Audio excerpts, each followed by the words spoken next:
This exercise is called Mr. Freeze, and probably a lot of people want to skip over it because it sounds stupid.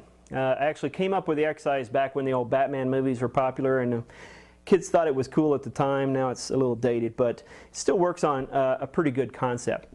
Essentially what we're working on here is learning to play a controlled stroke, or a downstroke. Now, before all the drum set players turn this off because you've been told and warned that you want to stay away from these kind of things, listen all the way through and then make up your mind at the end.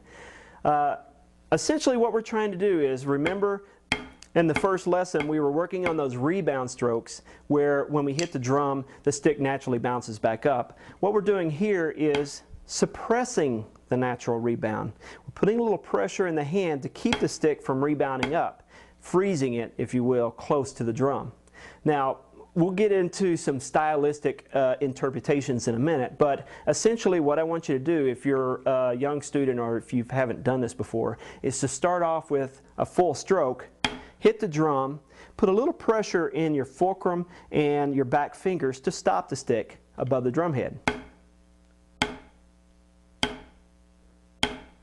Now, I'm not putting a death grip on my hand, as a friend of mine, Jeff Queen, likes to call it.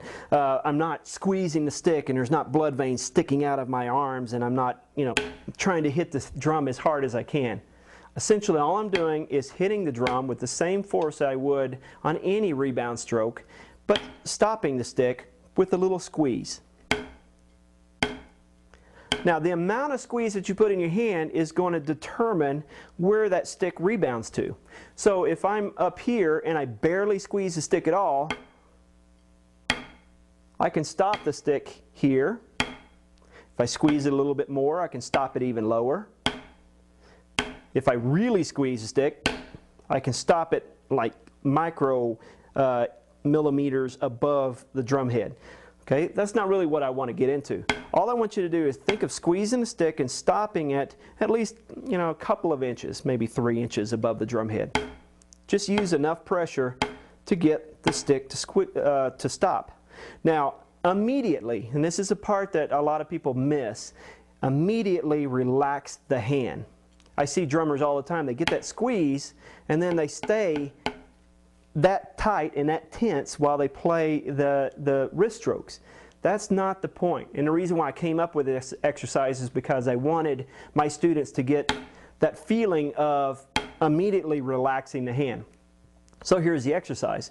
Downstroke, where I squeeze the stick and freeze it close to the drum, then relax taps. On that last tap, I'm just going to lift the stick back up and I'm ready to play it again.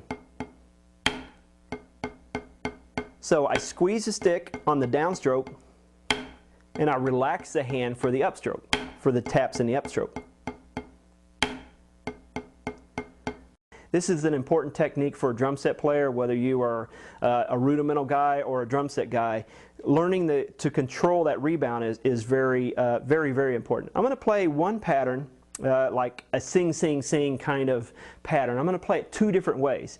You're going to see 2 different interpretations, 2 different amounts of pressure that I put on the stick. So check this out. First way, I'm going to be pretty relaxed.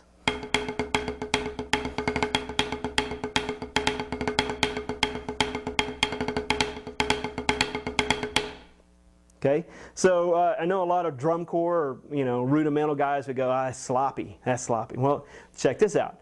I'm going to do it in the more rudimental drum corps approach.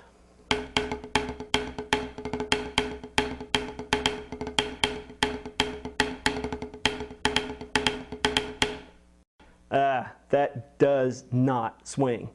Experiment with the pressure that you put in your fulcrum. Okay, I really encourage you not to squeeze the stick really hard and get as close to the drum, because essentially all of the shock that stick has when it hits the drum goes right up here to your wrist and your elbow, and you'll wind up causing a lot of damage. So there's got to be a little bit of relaxation, even if you're a rudimental guy, okay, to the stick, so that natural shock is absorbed by the drumstick.